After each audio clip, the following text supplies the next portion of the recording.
Hello student, वाईडीटी classes में आपका स्वागत है। आज हम लोग पूर्णांकों को जोड़ना, घटाना, भाग करना, गुना करना इसके बारे में सीखेंगे। ठीक है, तो चलिए वीडियो की शुरुआत करते हैं।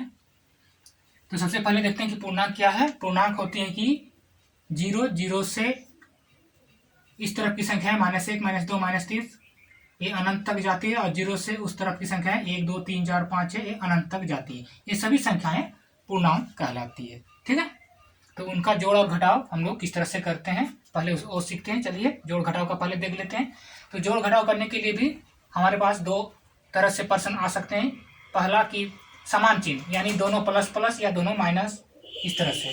असमान चिन्ह, एक प्लस एक माइनस या एक माइनस एक प्लस, इस तरह से असमान चिन्ह। तो आप लोग को सबसे पहले बस इतना ध्यान रखना है कि अगर समान चिन्ह है तो हमें जोड़ना है और असमान चिन्ह है तो घटाना है। ठीक है, तो देखिए पहले सबसे पहले देखते हैं हम लोग। यहाँ पर देखिए इसका नियम कुछ, अगर दोनों प्लस में है तो जोड़ना है और जो उत्तर आएगा प्राप्त संख्या का मान यानी जो आंसर आएगा वो प्लस में आएगा यानी धनात्मक। अगर दो संख्या ऋणात्मक है फिर भी हमें उन्हें जोड़ना है धनात्मक रूप में। अगर ऋणात्मक संख्याएं हैं तो फिर भी हमें उसे धनात्मक में मान लेना है और उन्हें जोड़ना है और जो उत्तर आएगा वो माइनस में आएगा यानी ऋणात्मक में आएगा। तो इसका एग्जाम्पल लेंगे तो अच्छी तरह से समझ में आ जाएगा। देखिए अगर धनात्मक संख्याएं हैं 5 + 7 = 12, देखिए प्लस में उत्तर आया क्योंकि दोनों धनात्मक था। यहाँ देखिए तीन संख्या धनात्मक है, 8 + 4 + 5, तो इसका 17 हुआ। ये भी धनात्मक में, यानी प्लस संख्या को जोड़ने से उसका उत्तर हमेशा प्लस में यानी धनात्मक होता है। ऋणात्मक संख्या देखिए दो संख्या अगर ऋणात्मक है तो उन्हें हम लोग धनात्मक संख्या के रूप में पहले जोड़ेंगे। इसको मान लीजिए 3, ये 5, 3 और 5 कितना हो गया 8, और इसका जो आंसर होगा वो हमेशा माइनस में, क्योंकि माइनस माइनस है तो उसका आंसर माइनस में आएगा। अगर तीन संख्याएं हैं तो उन्हें भी हम लोग धनात्मक रूप में मान लेंगे। 3, 7 और 5, तो 3 और 7 10, 5 15 हुआ और उसका जो उत्तर होगा वो ऋणात्मक हो यानी माइनस में, क्योंकि अगर तीनों माइनस में है तो उसका उत्तर माइनस ही होगा।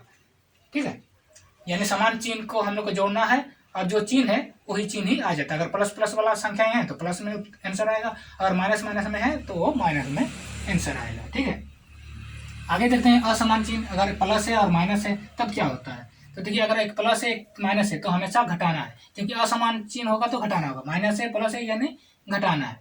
ठीक है, और घटाने के बाद जो आंसर आएगा उस पर हमको ध्यान देना है कि उस पर हम क्या कर सकते हैं। तो जो आंसर आएगा घटाने पर उसमें हम लोग धनात्मक रूप में देखेंगे दो संख्या को कि कौन बड़ा है, और जो बड़ा है उसमें क्या चिन्ह लगा हुआ है वही चिन्ह उसका उत्तर हो जाएगा, यानी जो प्राप्त संख्या होगा उसका वो वाला चिन्ह होगा वो उसका मान हो जाएगा।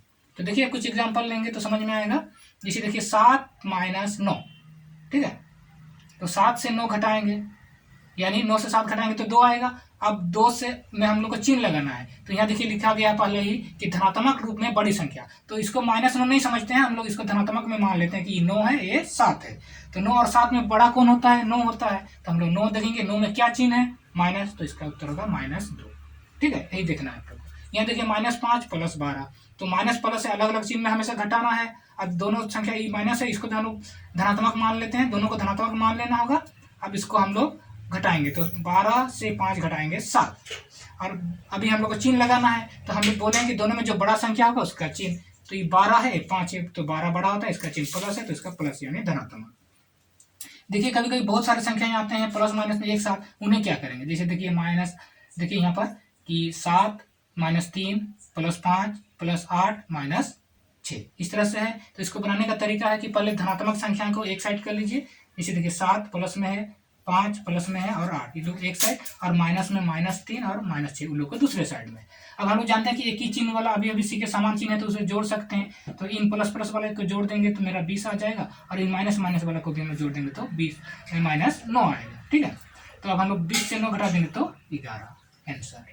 ठीक है, तो इस तरह से हम लोग जोड़ घटाव का काम पूर्णांकों का किया जाता है। ठीक है, आगे देखते हैं हम लोग पूर्णांकों का गुणा किस तरह से किया जाता है। इसमें भी हमें समान चिन्ह मिलेंगे और असमान चिन्ह मिलेंगे। तो देखिए जब समान चिन्ह होगा जैसे प्लस प्लस वाला संख्या तो गुणा करेंगे तो उसका उत्तर प्लस में ही आएगा। अगर दो संख्या माइनस में है, दोनों माइनस में है तो उसका आंसर प्लस में आएगा। लेकिन अगर तीन संख्या माइनस में है तो उसका उत्तर माइनस में आएगा। तो इस पर ध्यान देना है कि अगर ऋणात्मक संख्याओं की संख्या सम में है यानी 2, 4, 6, 8 तो उसका उत्तर प्लस में होगा। अगर ऋणात्मक संख्याओं की संख्या विषम में है यानी 3, 5, 7, 9 तो उसका जो उत्तर आएगा वो माइनस में आएगा। ठीक है, तो इसका देखिए इस तरह से कुछ एग्जाम्पल लेते हैं। जैसे दोनों प्लस संख्या 3 × 4 = 12, देखो धनात्मक का है फिर देखिए दोनों माइनस में अगर है, ऋणात्मक संख्याएं हैं तो 5 छक 30, लेकिन माइनस माइनस वो प्लस बन जाता है। ठीक है, अगर दो, क्योंकि सम है, दो ऋणात्मक है यानी सम में है तो वो प्लस में उत्तर आएगा यानी धनात्मक। इसमें देखिए ऋणात्मक संख्या 3 है, तो 3 है यानी विषम में है, तो विषम में है तो इसका उत्तर ऋणात्मक होगा यानी माइनस में। ठीक है, 3 चौके 12, 12 छक 72 यानी माइनस 72 होगा इसका आंसर। ठीक है, और ऋणात्मक क्यों? क्योंकि देखिए 1 2 3 है, तो इसको याद रखिएगा कि अगर ऋणात्मक संख्याएं सम में है तो उसका उत्तर धनात्मक होगा यानी प्लस में। अगर ऋणात्मक संख्याएं विषम में है तो उसका उत्तर होगा हमेशा विषम यानी ऋणात्मक में उत्तर होगा। ठीक है, अगला देखते हैं हम लोग। अगर असमान चिन्ह रहेगा तो अगर एक प्लस है एक माइनस है तो उसे गुना करेंगे तो उसका उत्तर जो आएगा वो माइनस में। एक माइनस है एक प्लस है यानी इसको गुना करने पर माइनस में, यानी अलग अलग अगर चिन्ह है तो गुना करेंगे तो वो उसका जो आंसर आएगा वो माइनस में आएगा। ठीक है, इतना याद हो गया। अब आगे देखते हैं। अगर कोई संख्याएं बहुत सारी हैं, 2 से अधिक, तो कुछ प्लस है कुछ माइनस है, तो हमें माइनस को देखना कि माइनस कितना है। अगर माइनस सम में है तो उसका उत्तर प्लस में आएगा, और अगर देखिए माइनस अगर विषम में है 3 5 7 इस तरह से, तो उसका उत्तर माइनस में आएगा। तो इसका एग्जाम्पल में हम लोग इसको समझते हैं।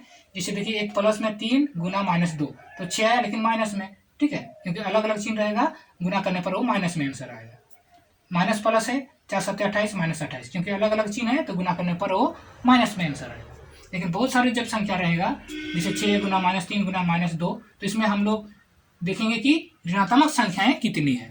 ठीक है, तो इसमें देखिए ऋणात्मक संख्याएं 1 2 यानी सम में है, तो ऋणात्मक संख्या सम में है यानी इसका उत्तर सम होगा यानी वो प्लस में आएगा। ठीक है, यहाँ देखिए यहाँ पर 1 2 3 4 5 संख्या है, इनमें से हम लोग ऋणात्मक संख्याएं 1 2 3 यानी विषम में ऋणात्मक संख्याएं हैं, तो इसका उत्तर माइनस में आएगा। ठीक है, इसको गुना करेंगे तो -180।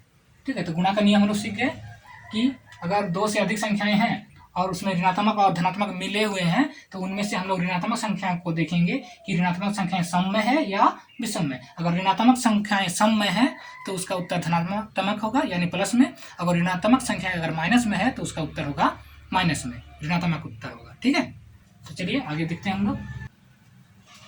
आगे देखते हैं कि पूर्णांकों का भाग किस तरह से किया जाता है। इसमें भी हमें समान चिन्ह और असमान चिन्ह मिलेंगे।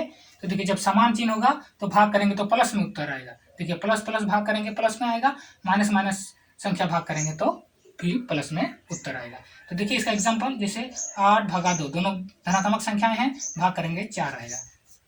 8 भागा 2, 2 चौके 8 इस तरह से। ठीक है, देखिए दोनों ऋणात्मक हैं, -16 भागा -4, ये माइनस माइनस कट जाएगा, 4 चौके 16, इसका उत्तर देखिए धनात्मक। यानी धनात्मक संख्या को भाग करने पर धनात्मक में उत्तर आएगा। ऋणात्मक संख्याओं को भी दोनों अगर हैं उन्हें भाग करेंगे तो वो भी धनात्मक उत्तर आएगा यानी प्लस में।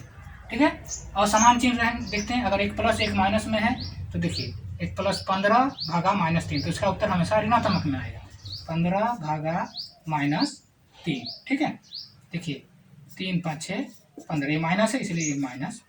उस तरह देखिए अगर पहला माइनस है दूसरा प्लस में है फिर भी उसका उत्तर माइनस में आएगा।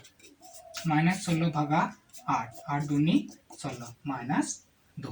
इसलिए हम लोग इसमें ये सीखे कि धनात्मक संख्याओं को अगर समान है, अगर भाग करेंगे तो प्लस में आएगा, और ऋणात्मक संख्या अगर समान है यानी दोनों ऋणात्मक है तो भाग करने पर प्लस में आएगा। और अगर अलग से अलग संख्याएं हैं, प्लस माइनस माइनस प्लस, तो भाग करने पर ऋणात्मक में उत्तर आएगा। ठीक है, इसको हम लोग सीधा इस तरह से सीख सकते हैं कि समान चिन्ह को अगर भाग किया जाए तो धनात्मक उत्तर आता है, और असमान चिन्ह को भाग किया जाए तो उसका उत्तर ऋणात्मक होता है। ठीक है, तो आज हमने पूर्णांकों का जोड़ घटाव गुना भाग किस तरह से किया जाता है सीखे। अगर आपको यह वीडियो अच्छा लगा तो लाइक और शेयर कीजिए, और अगर आप इस चैनल पर नए आए हैं तो इस चैनल को जल्दी से सब्सक्राइब कीजिए। मिलते हैं हम लोग अगले वीडियो पर।